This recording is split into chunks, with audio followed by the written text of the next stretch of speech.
बहुत ही अच्छा संदेश है क्योंकि बम्पर वोटिंग हुई है, युवाओं ने बहुत बढ़ चढ़ कर हिस्सा लिया है और सभी बिहार की परिस्थिति से वाकिफ है और कहीं ना कहीं अब वे चाहते हैं कि बिहार का विकास हो। बिहार हरियाणा का चुनाव जो हुआ था उसको लेकर राहुल गांधी ने बड़ा आरोप लगाया। बिहार जो हरियाणा का चुनाव है वो चोरी से बनी हुई सरकार है। क्या लग रहा है कि क्या सरकार वोट में हेर फेर करती है या तो अभी किस तरह से राहुल गांधी का एक नया खुलासा हुआ है, क्या कैसे लगता है? लगातार विपक्षी पार्टियों का निरंतर कहना है कि कहीं ना कहीं ये सरकार प्रशासन शासन के माध्यम से, वोट काटने के माध्यम से और अब एक नए लेवल का जो भ्रष्टाचार वोटर लिस्टों का सामने दिखाई दे रहा है, ये पूरे हमारा जो लोकतंत्र है इसके लिए खतरा नजर आ रहा है।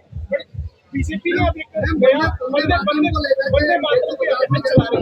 वंदे मातरम अभियान चला रही है, क्या लग रहा है कि हिंदुओं को भड़काने का काम कर रही है? अभी अक्सर देखा गया है जब जब चुनाव आते हैं तो इस तरह के नेगेटिव प्रोपेगेंडा वाले कार्यक्रम सरकार चलाती है। वंदे मातरम तो रोज होना चाहिए, क्यों नहीं होना चाहिए? तो ये बेसिकली लोगों का ध्यान भटकाने के लिए और जो मूल मुद्दे हैं, जहाँ युवा और रोजगार का मुद्दा है, जहाँ पे आप युवाओं को नौकरी नहीं दे पा रहे, जहाँ कोई मैन्युफैक्चरिंग सेटअप्स नहीं कर पा रहे हैं, जहाँ शिक्षा और स्वास्थ्य की व्यवस्थाएं पूरी तरह चरमरा गई है और पूरे उत्तर प्रदेश में जिस तरह का भ्रष्टाचार देखने को मिल रहा है, मैं समझती हूँ इतना भ्रष्टाचार कभी किसी सरकार में कहीं नहीं हुआ था। जब बिहार चुनाव में मुख्यमंत्री उत्तर प्रदेश गए हुए थे, जिन्होंने गांधी जी के 3 बंदर को महागठबंधन के बंदरों से जोड़ के बताया, उसमें अखिलेश यादव ने पलटवार किया था। बोले थे कि इन बंदरों के बीच में अगर बैठा दिया जाए तो जनता पहचान नहीं सकती। ये अब बड़े नेताओं की बात है, इसमें कोई प्रतिक्रिया नहीं देना। बिहार में प्रथम चरण के मतदान हो चुके, कैसे परिणाम रहने वाले हैं?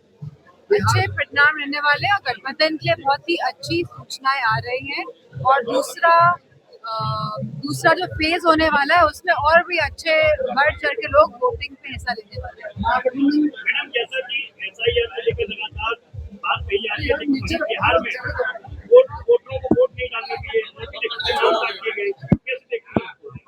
अब जब ऐसा वोट तो चाहे एसआईआर हो चाहे ना हो, पहले भी लगातार समाजवादी पार्टी ने भी ये बात कही है इलेक्शंस में पिछले कई कि वोटर्स के नाम सूची में है ही नहीं और जो अंदर की जो बूथ लिस्ट है और जो बाहर की बूथ लिस्ट है दोनों फर्क है। बाहर की बूथ लिस्ट में जो नाम है वो अंदर वाली बूथ लिस्ट में नाम नहीं है। तो कहीं ना कहीं ये सरकार हर स्टेप में कहीं ना कहीं वोट किस तरह विपक्षी पार्टियों के घटाए जाए इस पर लगातार काम कर रही है। लगातार शिकायतों के बाद भी आयोग इस बात को सुन नहीं रहे किसी भी विरोधी दल के नेताओं।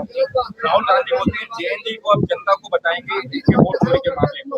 क्या लगता है राहुल गांधी के इस तरह के बयान को किस तरह से देखने की जनता? नहीं, क्योंकि युवा लोग बहुत जागरूक हैं, हर जगह सोशल प्लेटफॉर्म में मौजूद है और फोन उनके हाथ में है, तो कहीं ना कहीं ये डीप लोगों तक ये बात पहुंच रही है। क्योंकि अक्सर देखने को मिला है जब जब चुनाव हुए हैं, जब जब लोगों ने वोट डाला उसके बाद कहा है कि हम वोट तो डालते हैं लेकिन वोट हमारा कहाँ जाता है पता नहीं चलता है। अच्छा, बिहार में चुनाव अगर माफिक आते हैं, गठबंधन के पक्ष में आते हैं, तो क्या लगता है उत्तर प्रदेश में रणनीति चेंज करनी पड़ेगी? क्या रणनीति जिस तरह चल रही है बिहार के चुनाव में वही रणनीति उत्तर प्रदेश में देखने को मिलेगी? उत्तर प्रदेश में मैं समझती हूँ 2024 का जो परिणाम रहा है, जहाँ बढ़ चढ़ के लोगों ने हिस्सा लिया और कहीं ना कहीं रुझान ऐसा दिया कि सरकार बदले, कि उत्तर प्रदेश के जो परिणाम रहे उसी की वजह से भारतीय जनता पार्टी पूर्ण बहुमत की सरकार नहीं बना पाई। मैडम, आखिरी सवाल लगातार ईवीएम को लेकर कई बार चलिए बस, थैंक यू।